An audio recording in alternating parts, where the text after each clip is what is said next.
Monsieur, bonsoir. Les clandestins quittent la jungle de Calais. Le démantèlement du bidonville a débuté lundi matin dès 8 h. 60 cars sont partis déposer les premiers migrants dans les centres d'accueil et d'orientation répartis sur tout le territoire. L'opération, qui doit durer une semaine, pourrait être perturbée par les militants d'extrême gauche, No Border et autres zadistes arrivés sur place. Pierre Bergeron.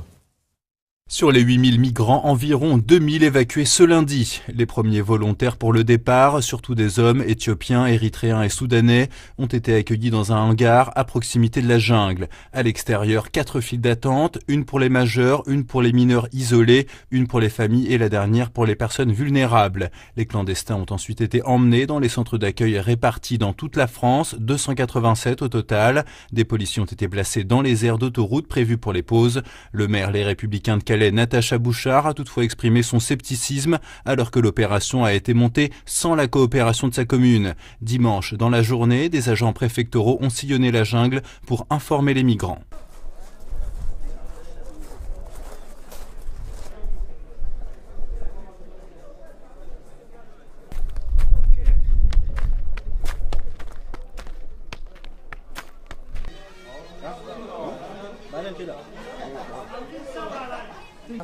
Tomorrow, 8 hours. 8 hours. Là, là. Oui, voilà. Là, alors, le pont, tout droit, c'est vrai, le pont, oui, le pont, et à gauche, hein, là, à gauche. Which way? Which direction? Anyone underage must go here. Under 18.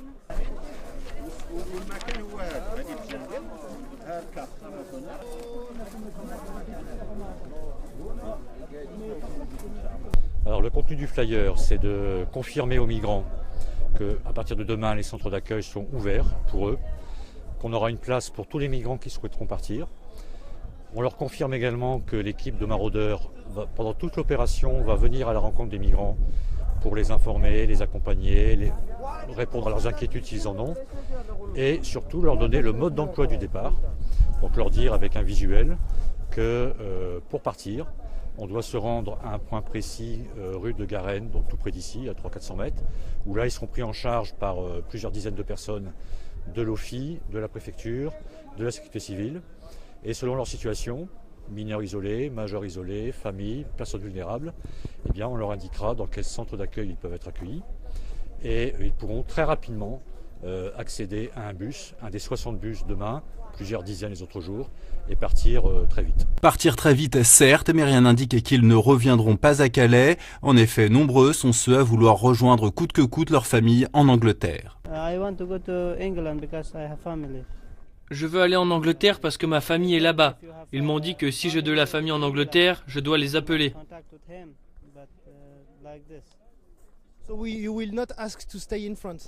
Donc tu ne demanderas pas à rester en France ? Non, je n'en ferai pas la demande. Ils m'ont dit que si j'ai de la famille là-bas, je dois les contacter et je pourrai y aller. Le préfet Fabienne Bouquiot redoute que de nouveaux campements se forment. Elle prévoit donc la construction d'un mur d'1 kilomètre de long le long de la nationale 216.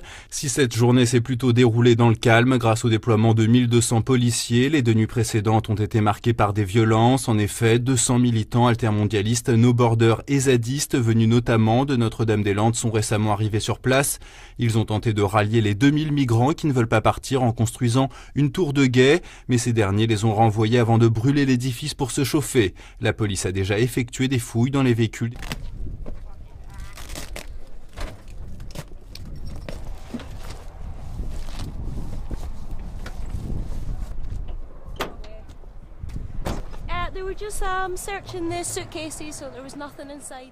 Les policiers fouillaient juste les valises pour vérifier s'il n'y avait rien de dangereux comme des armes.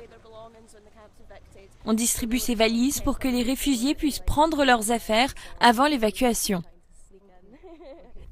Selon notre correspondant sur place, de nouveaux heurts éclateront ce lundi soir entre no borders, migrants récalcitrants et forces de l'ordre.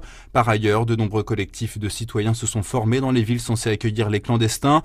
L'un d'eux, le comité d'action pour le respect de l'état de droit, le CARED, demande aux préfets concernés d'appliquer le principe de précaution devant les risques pour la sécurité que font peser ces arrivées dans les villes choisies par le gouvernement. En attendant, les bulldozers entreront dans la jungle demain, mardi. À noter que les entretiens du sujet ont été réalisés sur place par notre reporter pour TV Liberté. Cabale contre Jean-Frédéric Poisson, le candidat à la primaire de la droite et président du parti chrétien-démocrate, est pris pour cible suite à ses commentaires sur Hillary Clinton qu'il juge soumise à Wall Street et au groupe d'influence sioniste.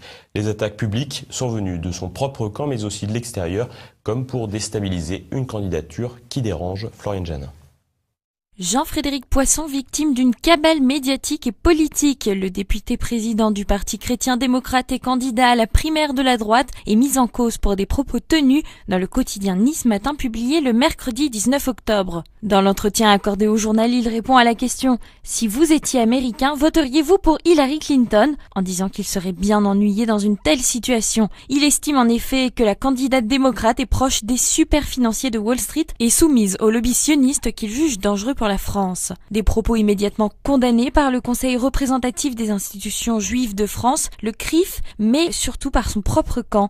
La première indignée n'est autre que Nathalie Kosciusko-Morizet, très en retard dans les sondages et qui peine à faire valoir ses idées dans la campagne des primaires. L'ancien ministre de Nicolas Sarkozy a même saisi la haute autorité de la primaire avec comme objectif le renvoi pur et simple du candidat. De son côté, Jean-François Copé a jugé ses propos insupportables et absurdes. S'il condamne les termes employés, Bruno Le Maire estime pour sa part que la démarche de Nathalie Kosciusko-Morizet de saisir la haute autorité est planquée et faux cul. Même son de cloche chez François Fillon qui s'est déclaré contre l'exclusion du candidat avant d'ajouter qu'il est hostile à la police de la pensée. Le numéro 2 du Front National, Florian Philippot, a quant à lui rappelé qu'il n'a rien à voir avec les idées de Jean-Frédéric Poisson, le président du PCD et pourtant un des seuls élus de droite favorables à la fin du cordon sanitaire séparant la droite parlementaire du Front National. Sans renier ses propos, Jean-Frédéric Poisson a regretté leur mauvaise interprétation. Si son exclusion semble peu probable, la polémique marque une volonté certaine de nuisance à son encontre. Le candidat chrétien-démocrate, qui a été la surprise du premier débat télévisé, jouit d'une popularité grandissante, notamment auprès des manifestants de la Manif pour tous. Le traité de libre-échange entre l'Union européenne et le Canada, le CETA, pourrait bien ne jamais voir le jour. La Wallonie, l'une des 3 régions qui composent la Belgique, semble décidée à bloquer l'accord. Natacha Königsberg.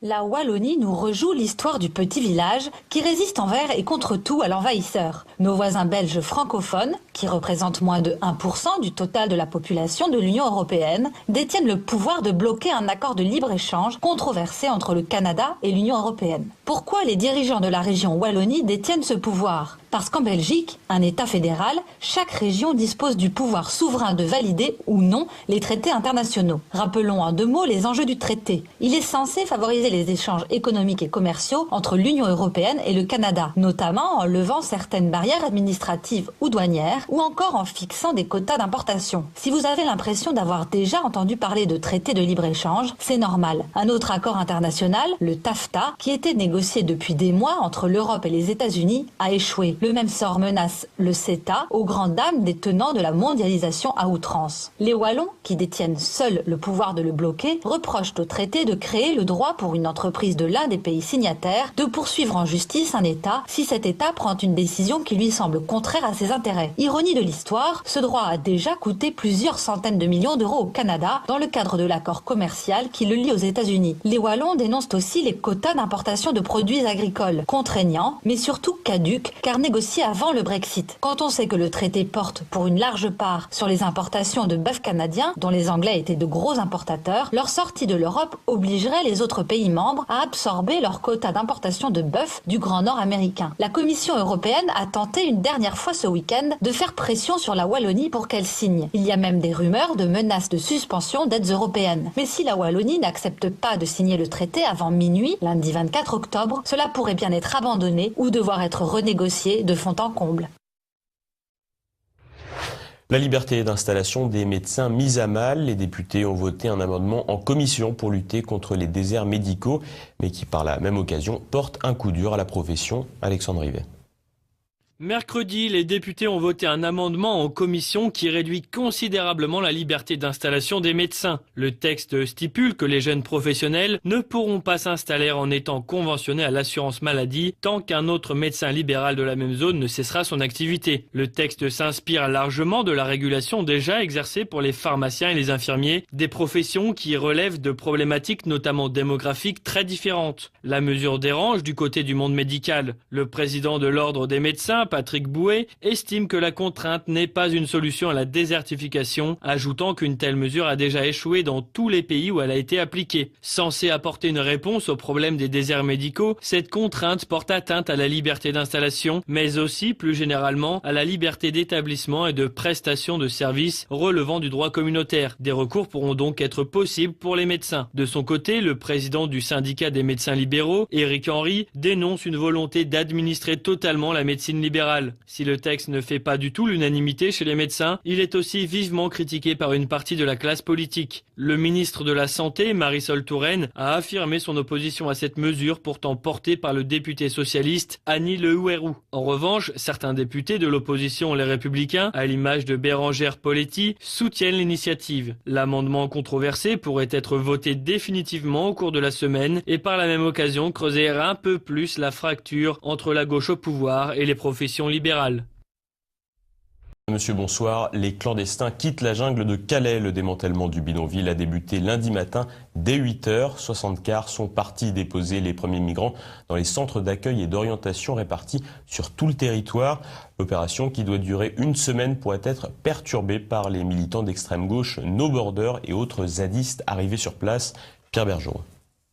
Sur les 287 au total, des policiers ont été placés dans les aires d'autoroute prévues pour les pauses. Le maire Les Républicains de Calais, Natacha Bouchard, a toutefois exprimé son scepticisme alors que l'opération a été montée sans la coopération de sa commune. Dimanche, dans la journée, des agents préfectoraux ont sillonné la jungle pour informer les migrants.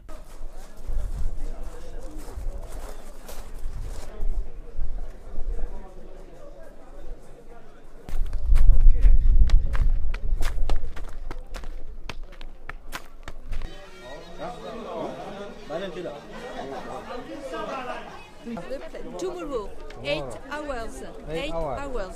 Là, là. Oui, voilà. Là, alors, le pont, tout droit. Tout droit. C'est vrai, le pont. Oui, le pont. Et à gauche. Hein, là, à gauche. Which way? Which direction? Anyone underage must go here. Under 18. 8000 migrants, environ 2000 évacués ce lundi. Les premiers volontaires pour le départ, surtout des hommes éthiopiens, érythréens et soudanais, ont été accueillis dans un hangar à proximité de la jungle. À l'extérieur, 4 files d'attente, une pour les majeurs, une pour les mineurs isolés, une pour les familles et la dernière pour les personnes vulnérables. Les clandestins ont ensuite été emmenés dans les centres d'accueil répartis dans toute la France.